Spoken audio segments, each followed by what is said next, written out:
You already know this feeling, not the dramatic version of it, not the kind that arrives with a clear reason and a clean ending, the kind that settles in quietly, somewhere in the chest, when you've decided to stop, when you've looked at something that kept pulling you back, kept asking things of you, kept reorganizing you around its needs, and you finally, without ceremony, closed the door. And then the strange part starts. Because the silence you expected to feel like relief doesn't feel exactly like relief. It feels like something else, something harder to name. The specific feeling of having removed yourself from a situation that still has momentum, the sensation that something continues moving even after you've stepped off. You check your phone not because you expect anything, but because the habit of expecting is still there.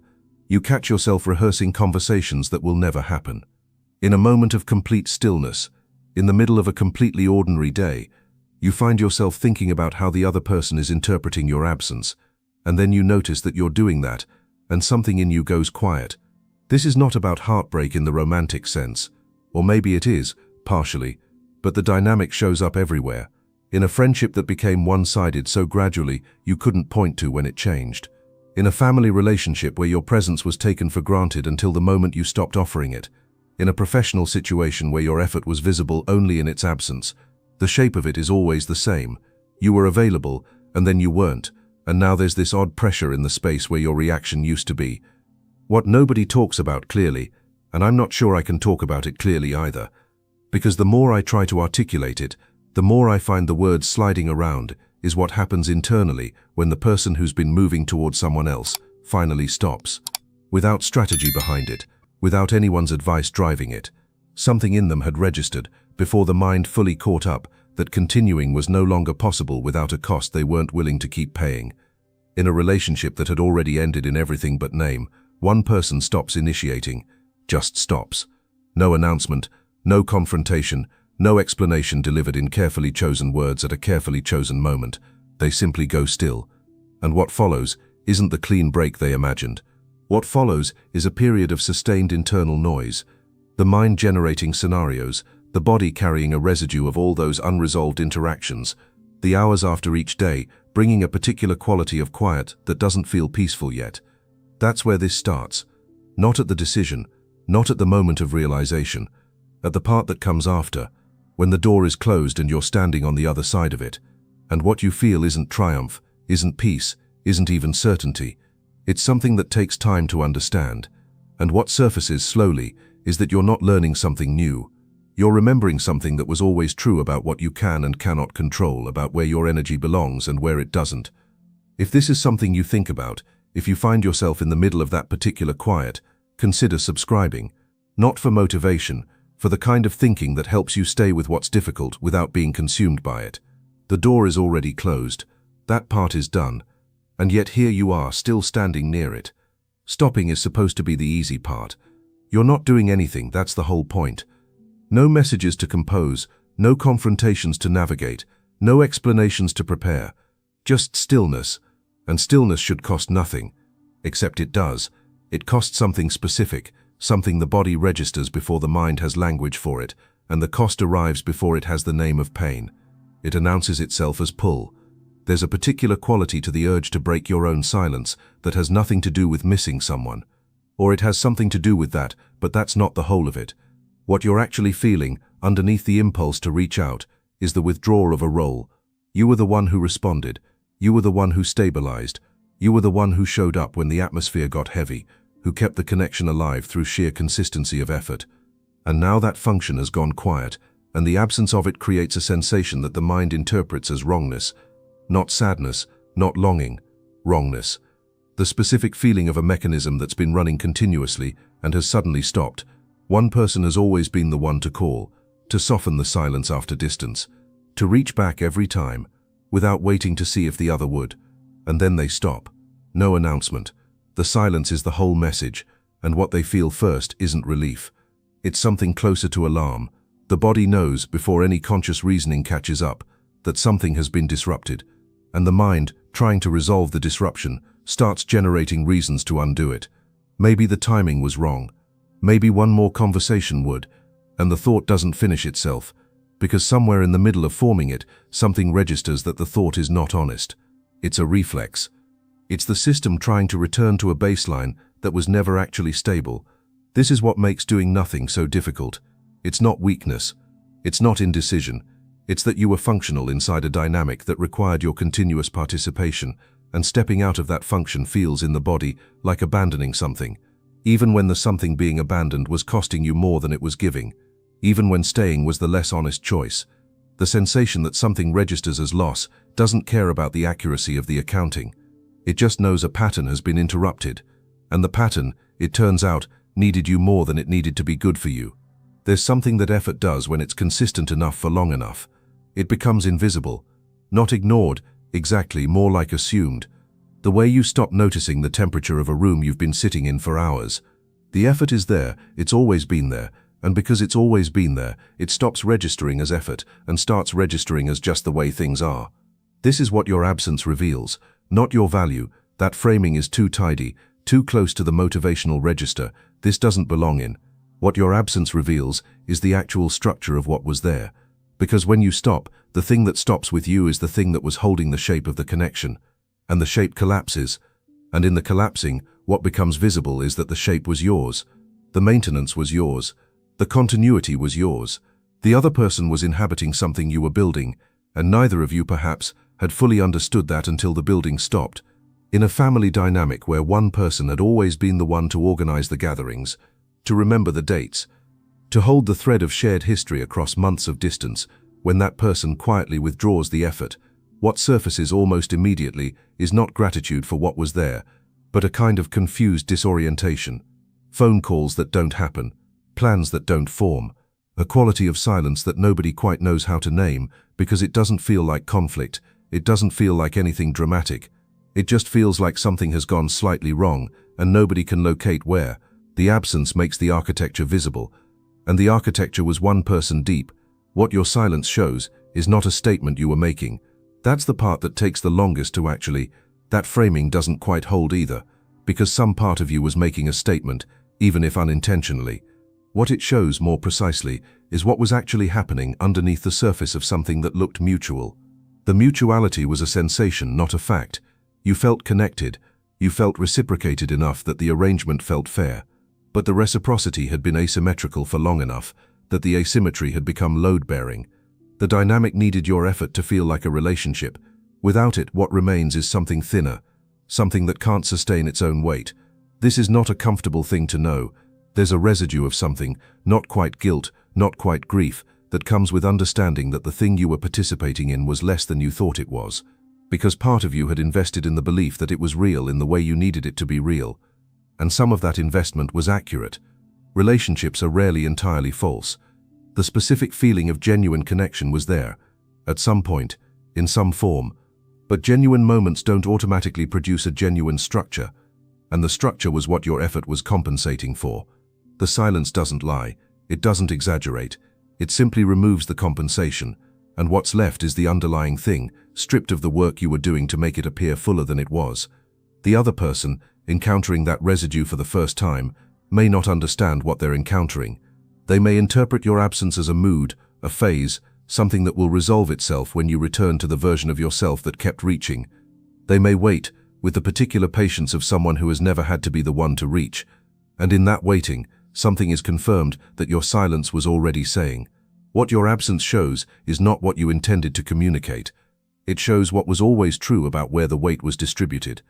It shows that the connection had a center of gravity, and the center was you, and you have at some cost stepped away from it. And the dynamic without that center is finding out what it actually is. You are not thinking about them, you are thinking about their version of you. There's a distinction there that matters, and that the mind resists making, because collapsing the two feels more urgent, more immediate, more like the actual experience of it. But what's actually happening when you cycle through imagined interpretations of your silence, when you construct the scenario where they've decided you're being cruel, or the one where they've decided you've moved on easily, or the one where they haven't noticed at all, what's happening is not that you're thinking about them. You're thinking about what they're thinking about you, which is a different object entirely. It's a mirror you've built and then mistaken for a window. The mind does this because it spent a significant amount of time inside that dynamic, monitoring, often below the threshold of conscious choice. But the attention was calibrated around the other person's state, around what they needed, how they were interpreting things, whether the atmosphere was shifting. That kind of monitoring doesn't stop because the situation stops. The habit of attention outlives its context. And so the mechanism keeps running, keeps generating readings of a room you're no longer in, keeps producing interpretations of a person whose actual inner state you now have no access to.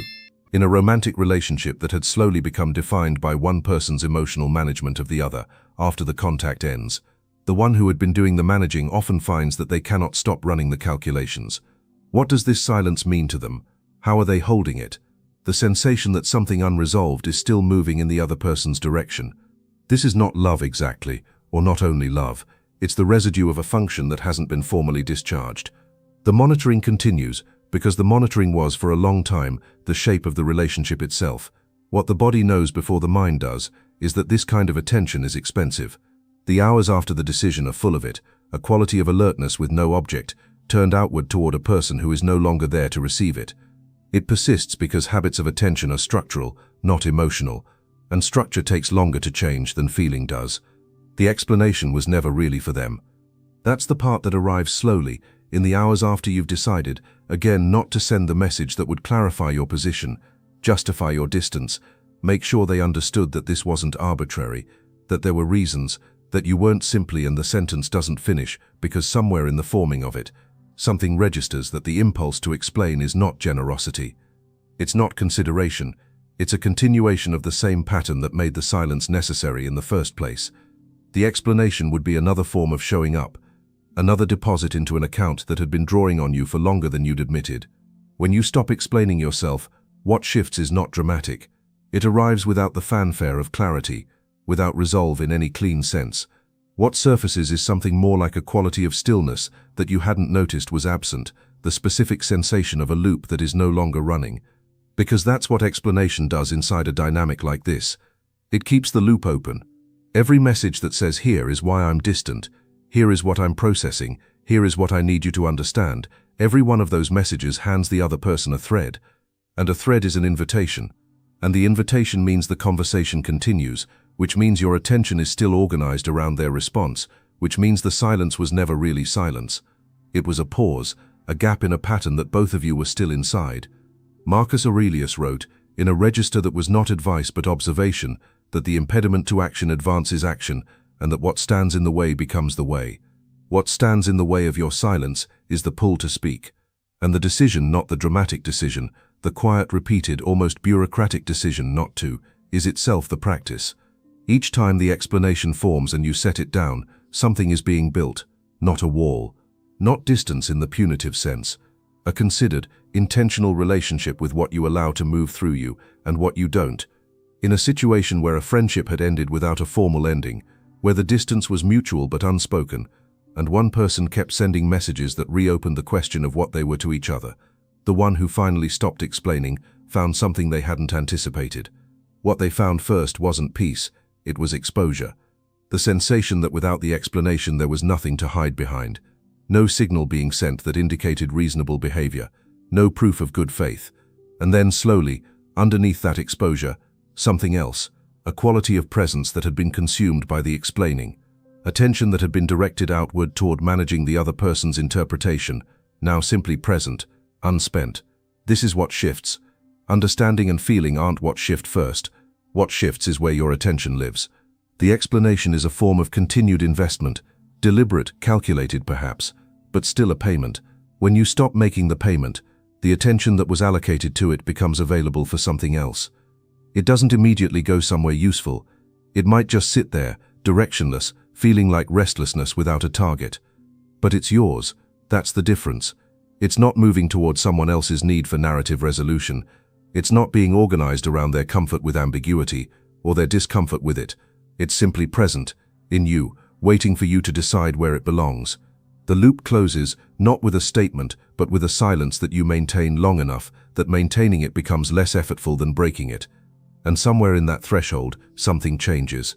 Not everything, not all at once, but the specific feeling of being perpetually available for a conversation that no longer serves you. That sensation begins, slowly, to lose its claim. The question arrives, usually in the middle of the night or in some other unguarded moment, with a particular quality of accusation directed inward. Are you being cruel? Is the silence a form of punishment dressed in philosophical language?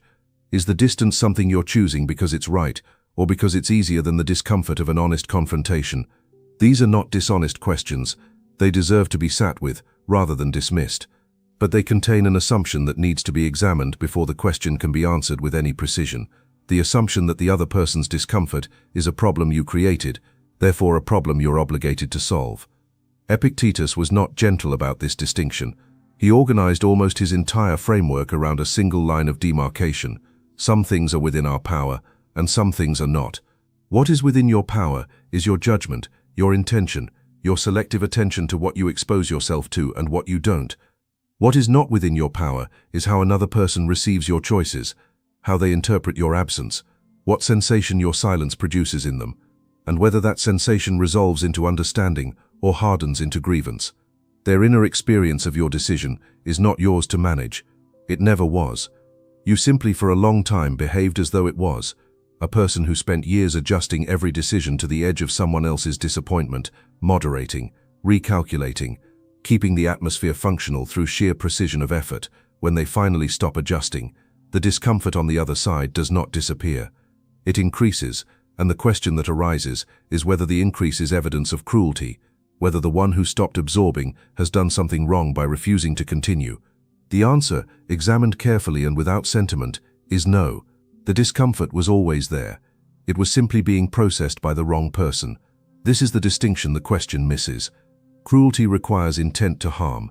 What you are doing, the intentional, deliberate withdrawal of availability that was costing you and that the other person had come to treat as a given, is not designed to produce pain. It is the cessation of a pattern that was unsustainable. That the cessation produces discomfort in the other person is real.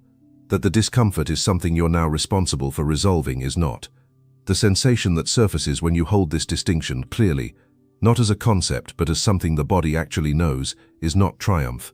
It's closer to a kind of sobriety, a quality of seeing the boundary between what belongs to you and what was never yours with more precision than you allowed yourself before. Their reaction to your silence is information about them. It is not a verdict on you. It doesn't arrive the way you expected it to. You were probably waiting for something that felt like resolution, a moment where the narrative closed cleanly, where you could locate yourself on the other side of it and know with certainty that you were through. That moment doesn't come. What comes instead is something quieter and considerably less satisfying to describe. You notice at some point that you went several hours without constructing a version of what they might be thinking. You notice that a situation arose, something that would have previously sent your attention immediately in their direction, measuring, calculating, adjusting, and your attention stayed with you instead. Not because you forced it, because there was simply nothing pulling it elsewhere. That's the sensation, nothing that resembles victory. More like the absence of a particular kind of noise you had stopped noticing was there. Think about the hours after a long relationship ends. Not the grief, the specific alertness with no object. The attention that had been continuously directed outward now has nowhere to go. What surfaces first is not peace, but strangeness. There's a quality of blankness that gets misread as emptiness, as if something is missing, when what's actually happening is that the monitoring has stopped and the silence left behind is being misidentified as loss. It isn't loss. It's space that had been occupied so long its occupation felt like the whole shape of things. Stability, when it arrives, is recognizable not by how it feels, but by what stops happening. The rehearsed conversations become less frequent, then infrequent, then occasional, then something you notice only when they briefly return.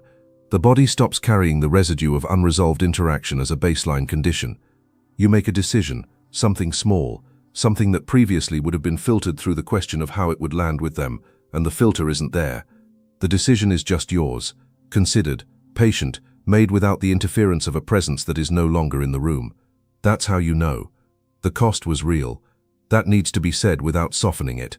What this process asked of you was not patience in the abstract, not the performance of stoic indifference, not a strategy deployed to produce a particular outcome in someone else. What it asked was something more uncomfortable than any of those things. It asked you to look at what you had been giving, and to whom, and under what conditions, and whether any of that had been chosen deliberately, or whether it had simply accumulated the way things accumulate when you're inside a dynamic too close to see its shape. In the period after a long friendship had quietly ended, not with confrontation, not with a clear moment, but with a gradual withdrawal of the one who had always given more. What that person found, in the stillness that followed, was not an answer to whether it had been worth it. What they found was the question itself, arriving with a clarity it hadn't had before. Not was the friendship worth it, but what was I willing to give, and did I ever actually decide that, or did I just keep giving because the giving had become the path of least resistance? That's the reckoning. No verdict on the other person, no conclusion about whether the relationship was good or bad or real, or the reckoning is with yourself, with the part of you that continued past the point where continuation made sense, and why. What the body knows, in the hours after that question arrives without deflection, is that the answer matters more than the outcome, more than whether they noticed, more than whether they came back or didn't, understood or didn't. What did you learn about what you're willing to keep giving? There's a moment, and it arrives differently for everyone, which makes it hard to prepare for, where you realize that the door you closed wasn't closed against someone else. It was closed against a version of yourself that was no longer tenable. The one who explained, the one who monitored, the one who calculated the cost of each interaction and paid it anyway, because the alternative felt like a kind of failure that couldn't be named cleanly. That version of you was not weak.